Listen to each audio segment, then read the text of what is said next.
आज की वीडियो में आपका स्वागत है और आज की वीडियो में हम करेंगे एपी का बेसिक्स और ये आपका सेकंड पार्ट होगा एपी का बेसिक्स का। तो देखते हैं, जैसा कि आपको पता है कि एपी में हमारी टर्म्स होती हैं, सीरीज़ को हम बोल देते हैं AP. A1, A2, A3, A4, A5 dot dot dot का मतलब है ऐसे ही जो है टर्म्स हमारी आगे बढ़ती चली जाएंगी। A6, A7, 8, 9, 10 ऐसे चलती जाएंगी। ये AN क्या है? AN का मतलब है कि अननोन नंबर है ये, मतलब कि ये फिफ्थ पोजीशन है। जैसे हमारी first position, second position, third position, fourth position, fifth position, 6, 7, 8, 9, 10 ऐसे करते करते आगे काफ़ी ज़्यादा आगे की पोजीशन को हम क्या बोल देंगे, जो हमें पता नहीं है, AN। ये हमारी टर्म हो गई है AN और ये हमारी कौन से नंबर की टर्म है? nth term. इसको एक एग्जांपल से समझते हैं हम। मैं एक AP लिख रहा हूँ 2, 4, 6, 8, 10। ये मैंने एक AP लिख दिया है और मैं आगे डॉट डॉट डॉट कर देता हूँ, मतलब कि AP की टर्म जो है आगे चलती चली जाएंगी। अब यहाँ पे मैं बोलता हूँ कि ये मेरी फर्स्ट टर्म है, तो ये बात सही है। तो देखिए इसमें सबसे पहली बात, ये टर्म हमारी फर्स्ट है, लेकिन फर्स्ट टर्म की पोजीशन में नंबर कौन सा है आपका? 2। सेकंड टर्म हमारी कौन सी है?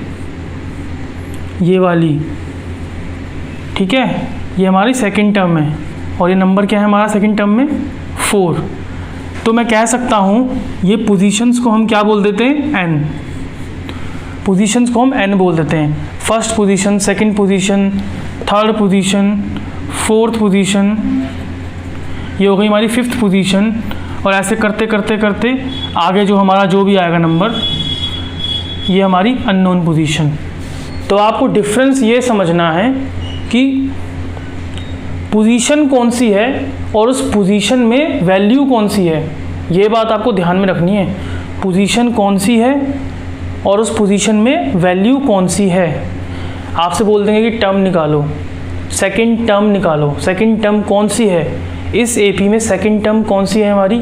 4 है, मतलब कि सेकंड पोजीशन में टर्म आपकी 4 है। मान लीजिए मैं बोल देता हूँ कि 6 जो है वो कौन से नंबर की टर्म है। अब देखिए यहाँ पे 6 कौन से नंबर की टर्म है? 6 ये रहा, और ये कौन से नंबर की टर्म है? थर्ड नंबर की टर्म है। तो पोजीशन में और पोजीशन में जो वैल्यू है इसमें हमेशा कन्फ्यूजन बनी रहती है, इसलिए मैंने आपको क्लियरली बता दिया है। चलिए आगे देखते हैं। इसमें आपका फॉर्मूला है ये AN = A + n - 1 × D।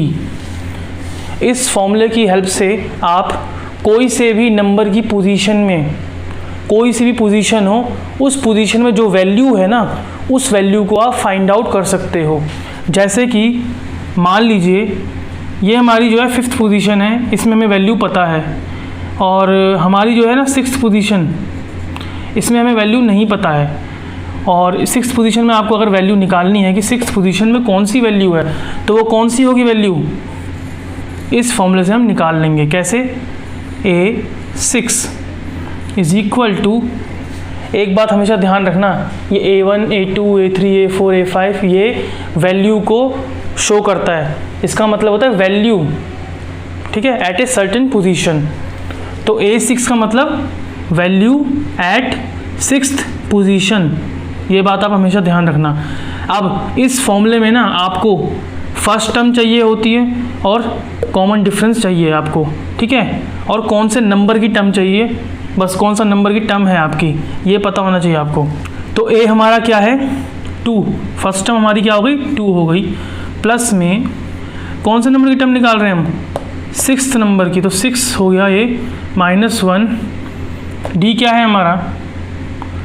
D पता है आपको कैसे निकालते हैं? 2 एडजेसेंट वैल्यूज़ ली और उनको माइनस कर देते हैं हम, तो उससे हमारा D निकल जाता है। तो D हमारा 2 हो गया, तो यहाँ पे 2 मल्टीप्लाई करा दिया हमने।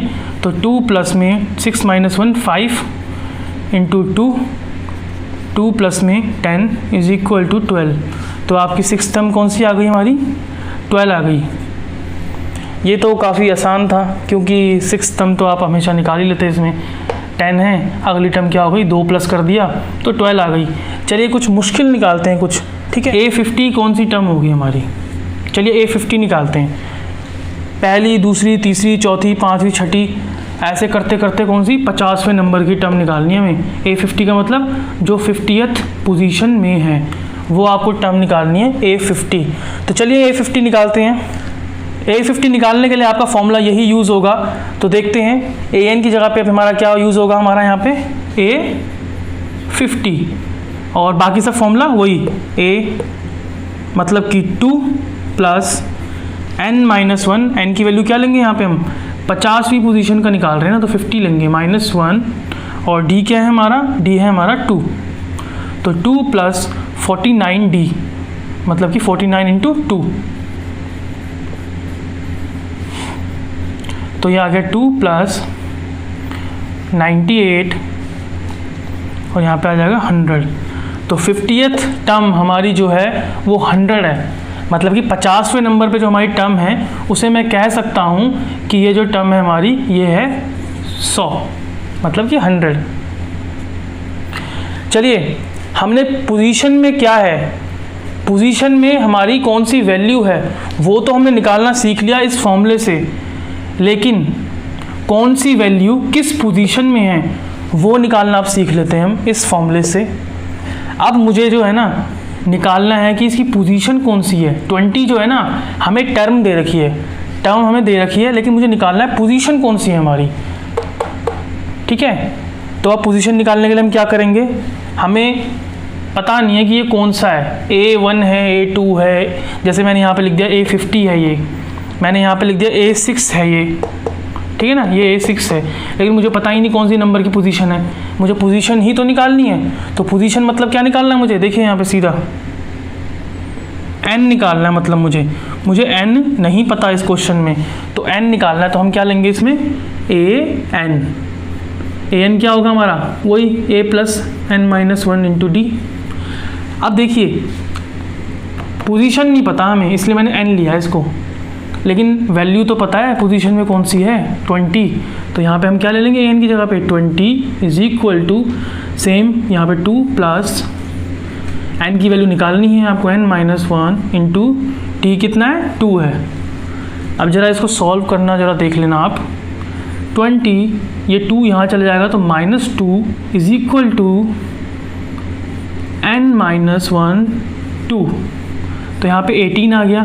अब ये 2 जो है नीचे चले जाएगा 18 के, तो यहाँ आ गया, तो n-1 2 9 जा और 9 इज इक्वल टू हमारा क्या आ गया n-1 -1 यहाँ जाएगा तो क्या हो जाएगा n प्लस 9 प्लस 1 और यहाँ पे n आ गया, यहाँ पे आ गया 10 इज इक्वल टू n। तो आपकी ये पोजीशन कौन सी है जो आपका ये क्वेश्चन मार्क मैंने ले रखा है, मतलब कि ये 20 जो वैल्यू है आपकी ये 10th पोजीशन में है। फॉर्मूला तो हमारा हो गया है, तो चलिए देख लेते हैं इससे रिलेटेड एक क्वेश्चन देख लेते हैं। इस क्वेश्चन में मैंने काफ़ी कुछ डाल दिया है, तो आप इसे अच्छे से समझ लेना। हमारी जो 6th टर्म है वो दे रखी है AP की 10, 15th टर्म दे रखी है 28 और हमें निकालनी क्या है 25th टर्म निकालनी है A25। मैं एक बार फिर रिपीट कर रहा हूँ, आपको जो है A25 का मतलब क्या लेना है 25th पोजीशन में जो वैल्यू AP की है आपको वो वैल्यू निकालनी है। तो देखिए दूसरा क्वेश्चन इसमें ये है कि इस 72 लाइज इन दिस AP, क्या 72 इस AP में लाई करता है। AP मैंने आपको पूरी की पूरी सीरीज़ लिख के दी थी अभी, लेकिन इस बार मैंने क्या दिया है आपको, सिर्फ 2 टर्म दिए किसी AP की। AP क्या है हमने नहीं लिखा, हमने सिर्फ आपको बताया है कि A6 क्या है, A15 क्या है, और बाकी AP हमने नहीं लिखा कुछ भी। अब 2 क्वेश्चन आपसे पूछ लिए, तो चलिए देखते हैं इस क्वेश्चन को कैसे करेंगे। सबसे पहले आपको फॉर्मूला याद होना चाहिए, ये वाला जो हमने पढ़ा था अभी। इस फॉर्मूले को आपने याद कर लिया, तो अब देखिए इस फॉर्मूले का हम यूज़ कैसे करते हैं शॉर्ट वे में। हमें AN दे रखा है, A6 का फॉर्मूला आप क्या बना सकते हो, देखिए A6 क्या बन जाएगा हमारा, A6 आपका बन जाएगा A प्लस 6 माइनस 1D, और 6 माइनस 1 क्या होता है 5, तो आप सीधा लिख सकते हो A6 को A प्लस 5D मतलब कि ए लिखा प्लस लिखा, जितना नंबर आपको यहाँ दे रखा है उससे एक कम कर दिया और उसके साथ में डी मल्टीप्लाई करा दिया। A15 को लिख के देख लेते हैं, आपको क्लियर हो जाएगा। A प्लस 15 है, 15 का एक कम 14D। इस तरीके से आप इक्वेशन को लिख सकते हो। अब देखिए A6 की वैल्यू कितनी दे रखी है आपको, A6 की वैल्यू यहाँ पे दे रखी है 10, तो 10 हो गया यहाँ पे। उसी तरीके से आपको A15 की वैल्यू दे रखी है 28। अब आपकी दो इक्वेशंस यहाँ पे बन चुकी हैं। आपने एलिमिनेशन मेथड किया था थर्ड चैप्टर में, वही मेथड आपको इसमें लगा देना है। तो यहाँ पे मैं एलिमिनेट करना चाहता हूँ A को, दोनों के कोफिशिएंट सेम हैं, दोनों पॉजिटिव में हैं, सिंपल माइनस करेंगे हम। तो A प्लस 5D और is equal to 10, A plus 14D is equal to 28। Minus कर रहे हैं तो नीचे के साइन सारे चेंज हो जाएंगे। तो यहाँ पे आ गया 5D माइनस 14, तो माइनस 9D, और यहाँ पे आ गया 10 माइनस 28 मतलब कि माइनस 18। तो D की वैल्यू आ जाएगी माइनस 18 बाय माइनस 9 मतलब कि 2। तो कॉमन डिफरेंस आपका आ चुका है 2। अब हम क्या करते थे, वैल्यू पुट कर देते थे, पुट D इन इक्वेशन, मैं 1 में पुट कर रहा हूँ 1। तो A प्लस 5 इंटू डी की value 2 is equal to 10, A plus 10 is equal to 10, तो A is equal to 10 minus 10 और A की वैल्यू आपकी 0 आ चुकी है। तो आपकी फर्स्ट टर्म और कॉमन डिफरेंस आ चुका है। अब आपको निकालना क्या है, A25। तो देखिए यहाँ पे क्या मैं A25 को इस तरीके से लिख सकता हूँ, A प्लस 25 है, एक कम कर दिया 24D आ गया, सेम वही जो इसमें किया था और इसमें किया था हमने। तो A की वैल्यू कितनी है हमारी 0 प्लस, और D की वैल्यू कितनी है हमारी 2 है, मतलब कि 24 इंटू 2 48 आ गया।